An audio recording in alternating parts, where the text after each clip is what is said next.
Hello and welcome back to my channel, or welcome to my channel in the first place. Today we have a Megumi X listener. It's On the Contrary by Moonlit Writing on AO3. The link will be in the description, and let's go ahead and get into it. Megumi?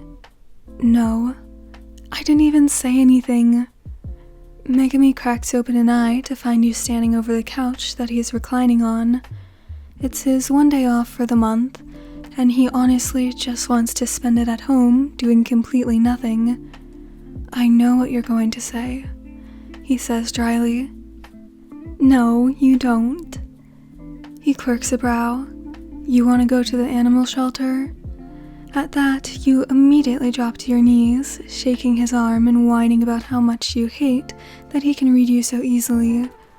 With your grip climbing to one of his shoulders, Megumi sighs as he lets you shake his torso around like a rag doll. Thinks it's best just to have you get it out of your system. It's not hard to read you these days, because there's one thing you've been asking for since around a month ago, and it's the one thing he kept saying no to. But Megumi also knows you can be as hard-headed as him sometimes, and he's secretly just trying to see how long either of you can hold out. Please, you beg, can we please adopt a cat? Megumi only stares as you pull his hand from his lap and lean your forehead against the back of his palm. You know I don't like cats, he deadpans, using all that he can to resist your persuasion. Suddenly, you raise your head, holding his hand in both of yours as you keep it close to your chest. But you don't know that. Just because you don't like dogs doesn't mean you automatically don't like cats. Megumi narrows his eyes at you. Yes, it does, he mumbles. He knows it's stupid, but he's half hoping you're too worked up to tease him for it. Have you ever had a cat before? He looks away, reluctant to answer. No. Then have you ever pet a cat before? He hates that you're only asking these questions for him to answer out loud. You already knew these things about him anyway. Through gritted teeth, he says again, no. Then there we have it. You beam, jumping to your feet as you try to pull Megumi up from the couch by his arms. He lets go of his weight on purpose, only to trouble you further. You have no real proof that you don't like cats, so we have no real reason not to get one. Megumi gets the feeling you'll be winning this time around. Eventually, he sits up on the couch, and your eyes widen in surprise, like it's one step to your victory. But Megumi doesn't want to lose without one last effort. I've seen cats on the street though. They just hiss and run away from me. In his head, Megumi thinks it was a valid excuse, but as you pop yourself onto the couch beside him, and your gaze softens while a fluttery giggle leaves your lips, he realizes it might have been a mistake to say anything at all. Oh, Megumi, you laugh. Are you scared the cat won't like you? Without needing to see his reflection, Megumi knows his ears are turning red at your cooing. That wasn't what he meant at all, but it would be too late to correct you now, because his entire face would just flush red at an attempt to rescue his dignity.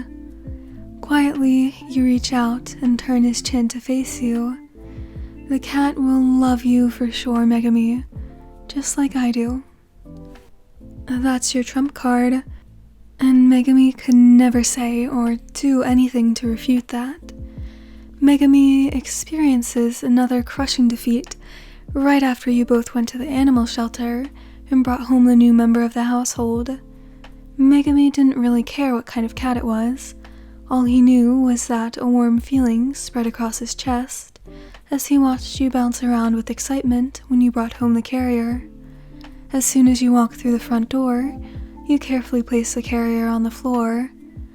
I need to go to the bathroom real quick. Can you let her out, please? As you scurry off, Megumi stands with an incredulous look on his face. He isn't sure what to make of such an important task delegated to him.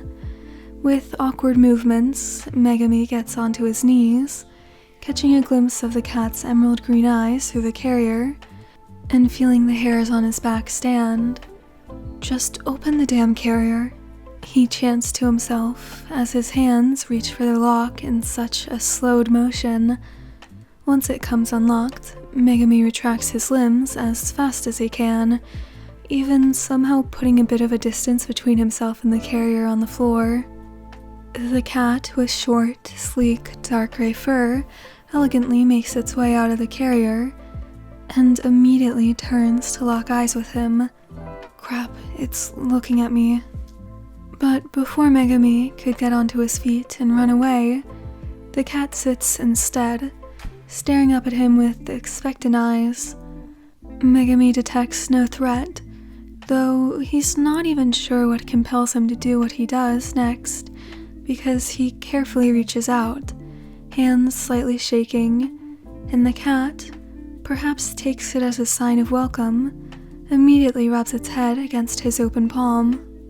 Oh, Megumi freezes in that state, still a little bit too nervous to move as the cat happily pets itself with his hand.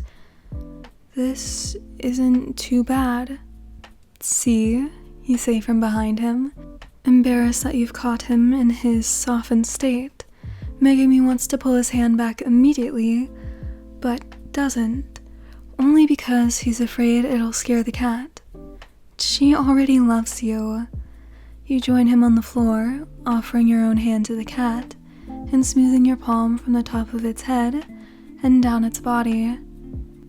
"Kinda hard not to love him, right?" you say to the cat. Megumi rolls his eyes, thinking it's his best defense against blushing at your teasing. Stop giving it so much attention. Jealous? No. Megumi can't believe he got a cat of all things, but when he looks over to see your happiness shine through your eyes, Megumi knows there's nothing he wouldn't do for you. Alright, that's the end of this one. I hope you enjoyed it, and I hope you have a great rest of your day, night, whatever. Goodbye!